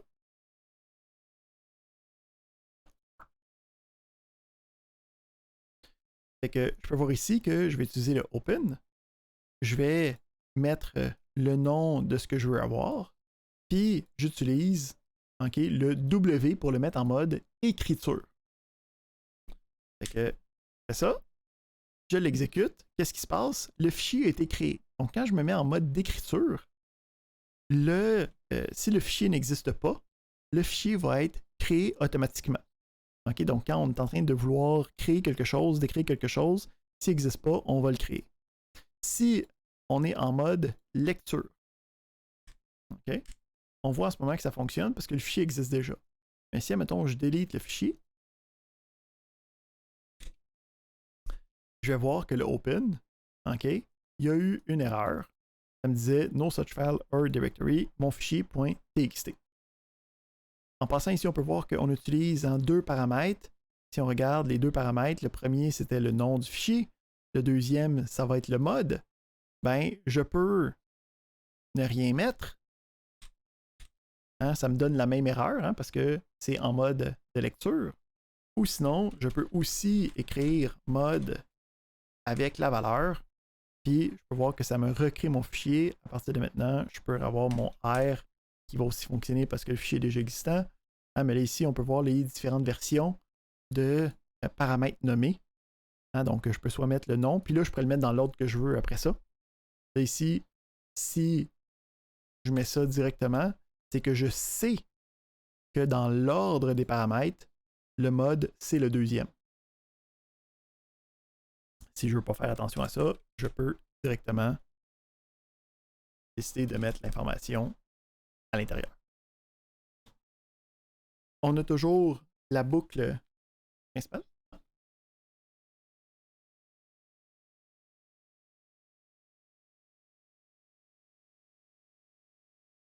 Exact. Donc ici, pour quel fichier tu vas aller chercher, tu peux soit avoir un chemin relatif par rapport au dossier courant, ou sinon un chemin absolu. Okay? Dans mon cas, je pourrais dire dev/db4. Je suis sur un système Unix, là, fait que moi je suis dans slash. Puis en fait, ici, ça va être mon. OK. Ici, je sais pas si le tilde il va le prendre. Ouais, non, il ne le prendra pas. Fait que ici, moi, ça serait slash users slash colon. Ben, comme ça. Ici, si je fais, mettons, un 3 qui apparaît ici, j'ai pu utiliser un chemin absolu. Je peux aussi utiliser dans les chemins relatifs, là, hein, le point, mettons, aller monter de dossier. Ici, j'écris un fichier, un dossier plus haut que le dossier courant. Fait que là, il faudrait que je retourne dans dev. Puis j'ai le fichier que j'écris ici. Je ne fais pas ça parce que c'est fatigant. Ça, c'est mon dossier de projet. Fait que. On retourne ici.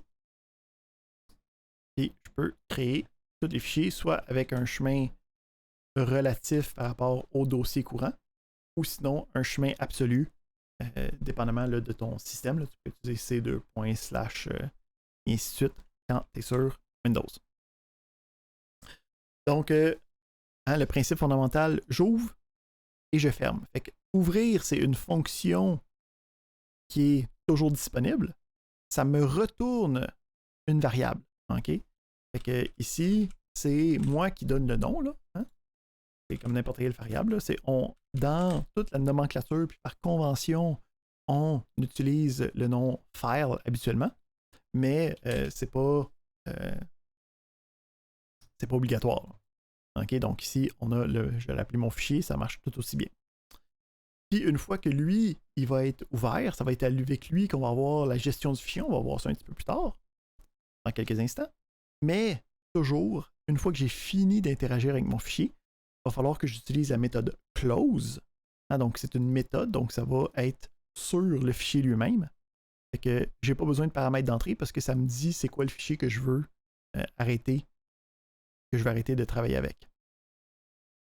Fait qu'on va toujours avoir ces deux éléments-là qui vont aller main dans la main.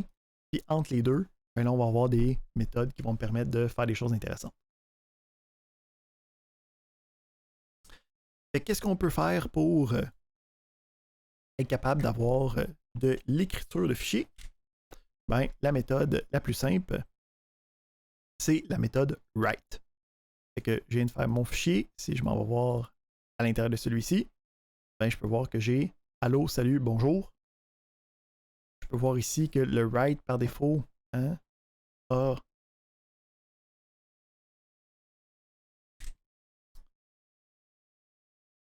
ici, on va le refermer pour le rouvrir. Donc, faire attention, hein, les backslash n ne sont pas inclus comme on avait, mettons, avec le print. Donc, c'est à moi de les insérer pour avoir des sauts de ligne. Hein, donc, ici, si je veux les revoir, on va mettre les backslash n. On exécute ça. Et ici, on recheck le fichier.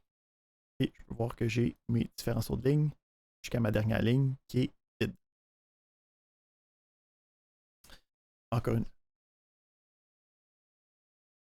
Ben en fait, le fichier va être ouvert dans le code.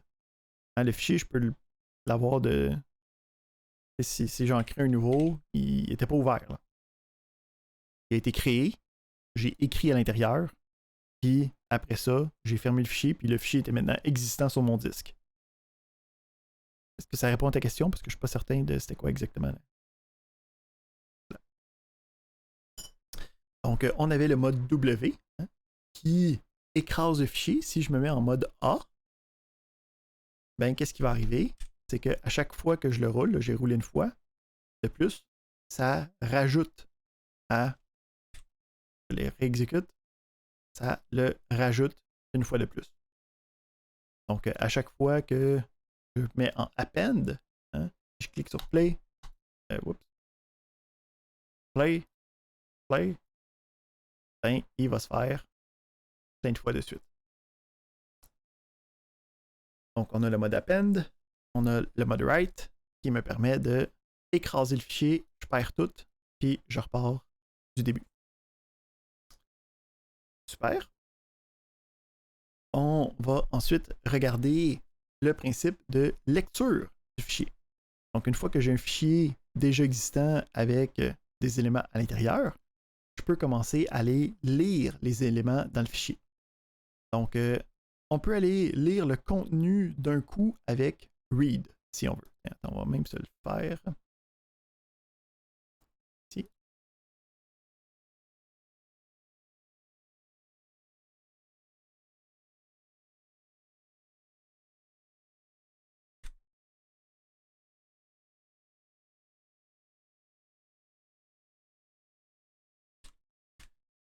OK.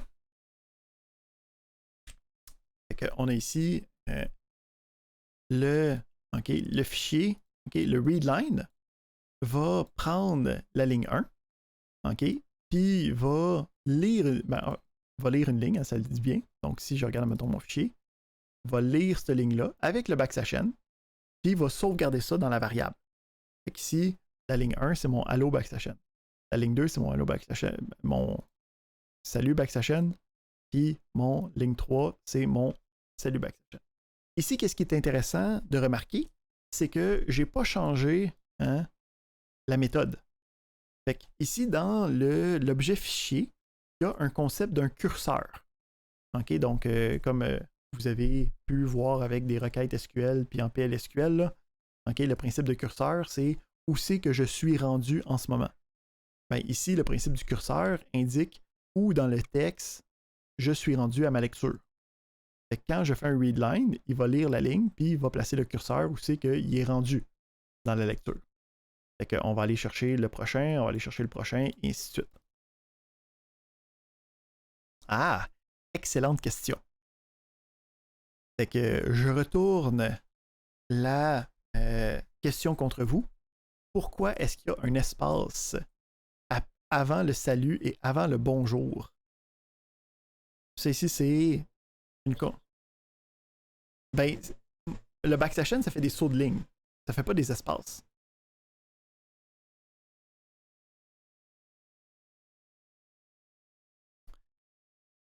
Ici, t'as la bonne réponse, mais pas de la bonne manière. Donc ici, la virgule elle-même n'a pas d'importance.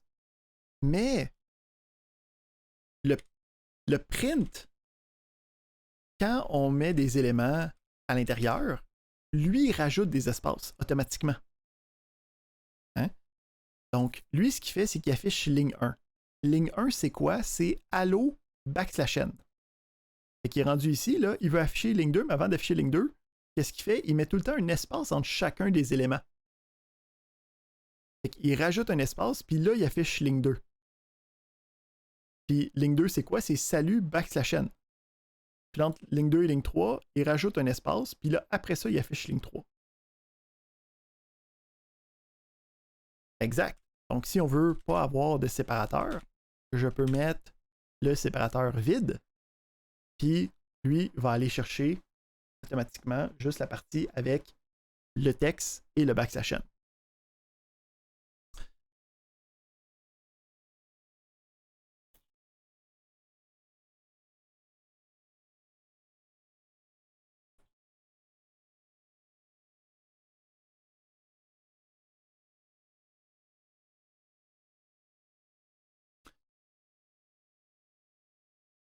Oui.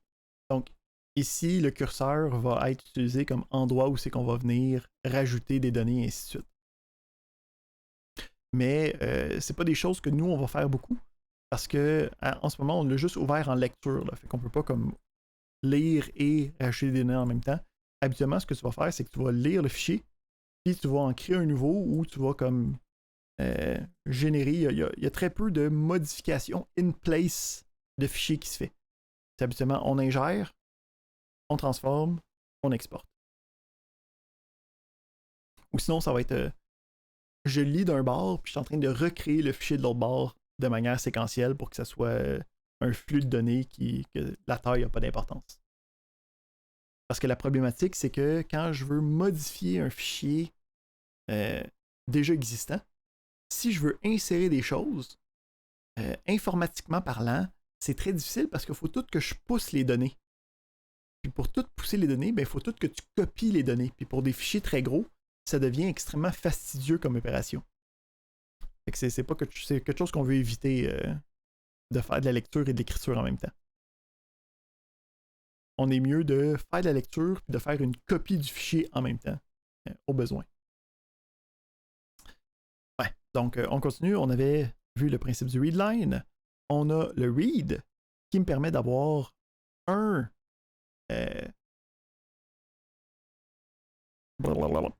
une variable, une chaîne de caractères qui va avoir tout l'élément au complet à l'intérieur. Fait que j'ai le allô, le salut, le bonjour. Fait que si, admettons, j'aimerais savoir chacune des lignes, mettons, à l'intérieur d'une liste, puisque c'est une chaîne de caractères, je peux utiliser le split en utilisant le backslash n. Puis, lui va avoir la liste de chacun. Là, je peux voir ici que mon fichier, il y a une dernière ligne qui existait. Là. Fait qu'il est considéré comme étant une chaîne des caractères vides quand même. Fait qu'il y a ce paquet de possibilités-là qui vient, puis comme il faut être capable d'aller chercher le bon outil pour être capable de faire la bonne modification. Ici, un autre élément qui pourrait être intéressant, c'est souvent, je vais vouloir lire les lignes, mais avec le readline, je ne veux pas avoir le backslash n.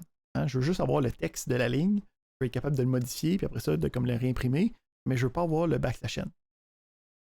Fait qu'il y a un paquet de méthodes qu'on a vu avec les chaînes de caractères. Une de ceux-là, c'est le strip, qui en fait le right strip. Donc, ça va enlever des caractères à partir de la droite. Habituellement, c'est des caractères d'espacement, comme des espaces, des tables, des choses qu'on ne voit pas à l'œil nu. Mais on peut y fournir un paramètre d'entrée qui va me permettre d'avoir juste le halo sans le backslash n, okay, à l'intérieur de ma ligne 1. Donc, le airstrip me permet de faire ça. Puis si je veux, je peux enchaîner les méthodes en passant. Puis là, je vais reprendre ma version avec un espace. Et là, dans ma variable, j'ai les différentes lignes, mais seulement le texte sans le saut de ligne, prête à être modifié comme j'ai besoin.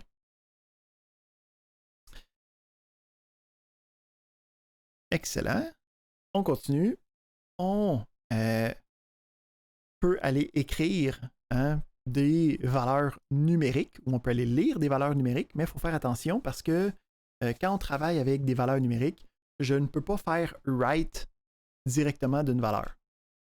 Ici, si j'essaie de faire write et je marque 32, il va me dire write, l'argument doit être un string, pas un int. Je n'ai pas le droit d'aller écrire la valeur 32. J'ai juste le droit d'aller écrire des chaînes de caractères dans mon fichier. Ce que je peux faire, c'est utiliser mes fonctions de conversion de type.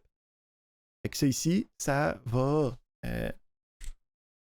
prendre le fichier, prendre la valeur, la convertir en chaîne de caractères, donc la chaîne de caractères 34, puis ça va venir l'écrire dans le fichier sans problème. Inversement, si je suis en train de lire un fichier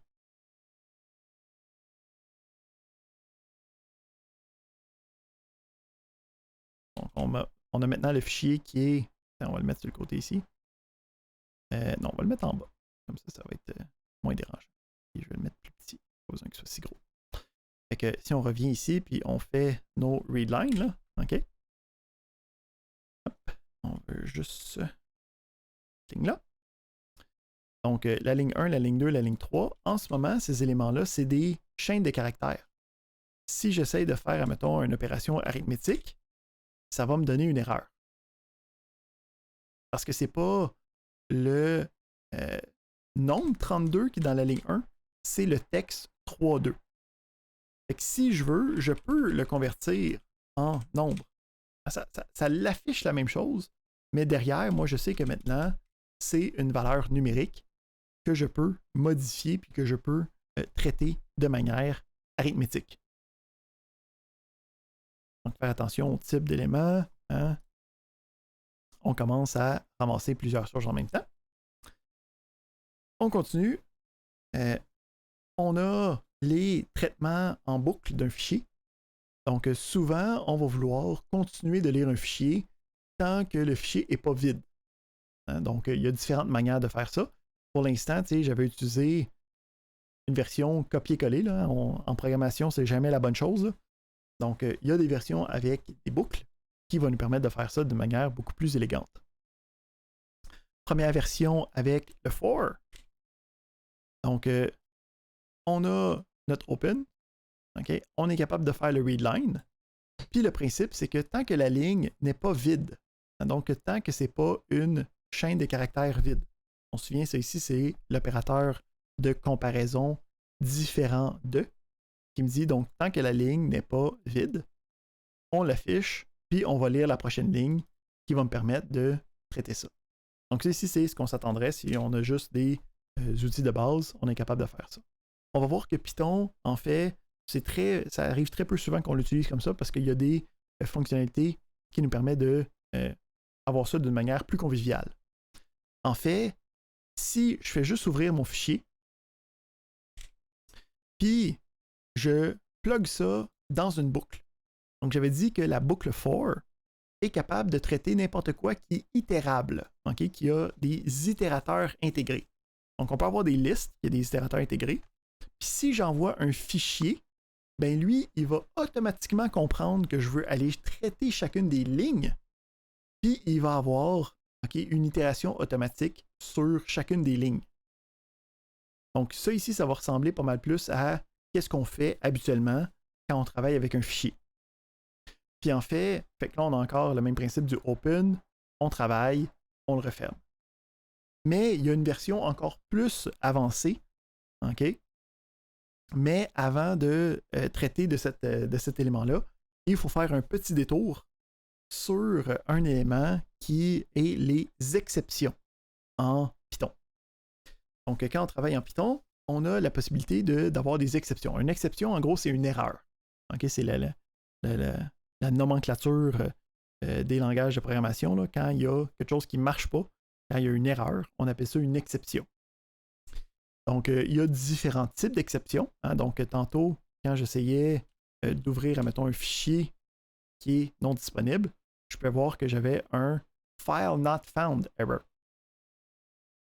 OK? Fait que il y a différents mêmes principes. C'est, mettons, je fais file, puis je fais super méthode qui n'existe pas. Ça va être un attribute error. OK? Fait que dépendamment de l'erreur qui se passe, OK, ça me donne un nom d'exception différent. Mettons ici, j'essaie de faire une division par 0. Ben, ça me donne un zero division error. Fait que habituellement, quand il y a une erreur, ça va arrêter le programme. Hein? Donc, ici, le print, okay, n'est pas effectué. Parce que quand il a essayé de faire cette instruction-là, il ne s'est pas rendu.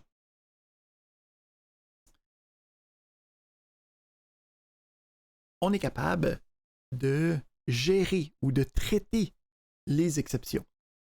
De dire, voici un code que c'est possible que ce code-là génère une erreur. S'il génère l'erreur, redonne-moi le contrôle, je sais quoi faire quand il y a eu une problématique.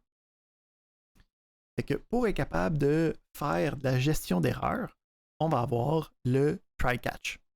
Est-ce que c'était quelque chose que vous aviez vu en Java ou vous n'étiez pas rendu là? Un petit peu? Ben, c'est le nom, c'est souvent try-catch dans différents langages. En Python, c'est try-except. Fait que pour faire la gestion d'exception, on a notre bloc de try qui peut générer une erreur. Puis on va avoir l'exception. Okay? Donc en Java, c'est un catch. En Python, c'est le except qui va avoir le nom de l'erreur. Okay? Qui va me dire s'il y a une erreur, rends-toi directement ici, puis fais juste cette partie-là. OK?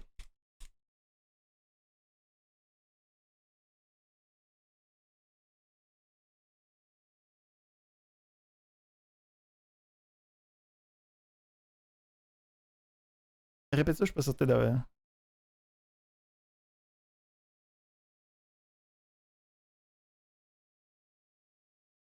Ouais.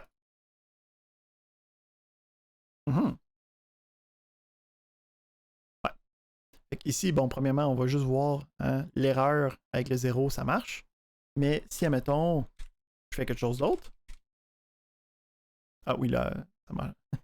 Il se rend pas jusque-là. Attends, on va le faire ici. Fait que, mettons, ici, je fais y.méthode quelque chose. Ça arrête le programme quand même. Là. OK? On a la possibilité d'avoir une liste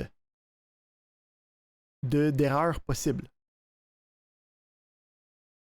OK? Donc, on peut avoir un except qui n'a pas d'erreur. Donc, dans ce cas-là, ça va être n'importe quelle exception qui n'a pas été gérée préalablement. Si c'est n'importe quoi, va-t'en là. OK? Donc, on a la possibilité de dire n'importe quelle erreur, puis je vais être capable de le traiter. On a aussi le else, qui est une version de j'ai réussi à tout faire, puis il n'y a pas eu d'erreur. Ben, à ce moment-là, on peut faire cette opération-là. Donc, le else, c'est de dire j'ai réussi à passer au travers mon try sans erreur. Je suis maintenant capable de faire le reste.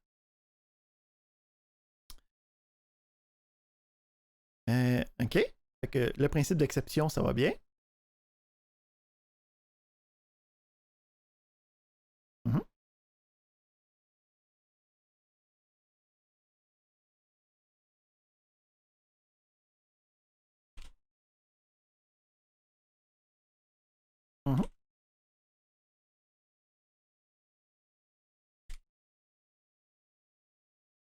Donc ici, quand j'ai essayé de faire ça, ça a généré le attribute error.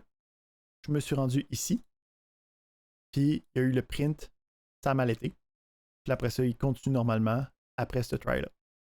Mais ici, il n'a pas fait la division, il n'a pas fait l'affichage parce qu'à ce moment-là, il y a une erreur. Est-ce que ça répond? Excellent. Super. Donc, on continue.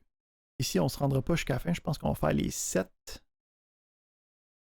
Ouais, puis après ça, on va laisser le reste pour la semaine prochaine. Ben, jeudi plutôt. Là.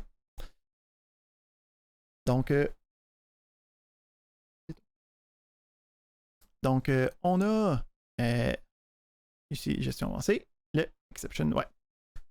Donc, toutes les versions qu'on a vues avec le Open et le Kit, ultimement, la version standard, ça va être la version suivante.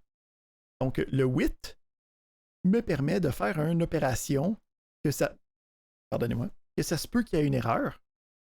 Mais s'il n'y a pas d'erreur, il est capable de prendre l'assignation puis de l'utiliser par la suite.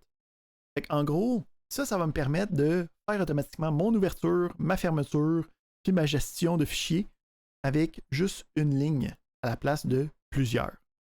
Fait que ici, si je fais mon open fichier as file, on va avoir le line avec le file. En fait, je pense que je vais garder le set comme ça, on va pouvoir y aller avec le dictionnaire la semaine prochaine. Surtout que avec une pause, je veux vous laisser du temps pour faire les séries d'exercices de ce soir. Fait que ça ferait le tour de qu'est-ce que je voulais voir avec vous ce soir. Donc, on a vu le principe de liste, on a vu le principe de chaîne de caractères, puis on a vu le principe de fichier. Donc, si on s'en va sur notre site, on a le cours, puis on a les ateliers. À l'intérieur des ateliers, on a les différentes sections sur les listes, sur les fichiers, et finalement sur les chaînes de caractères. Ok, je m'attendais à ce qu'on ne se rende pas plus loin que ça. Mm-hmm.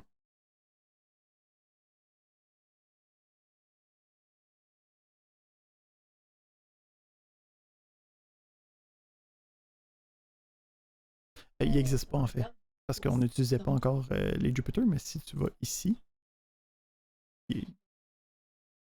non, c'est ça, il n'était pas spécial. Fait que ça va être ça pour notre partie magistrale d'aujourd'hui. Et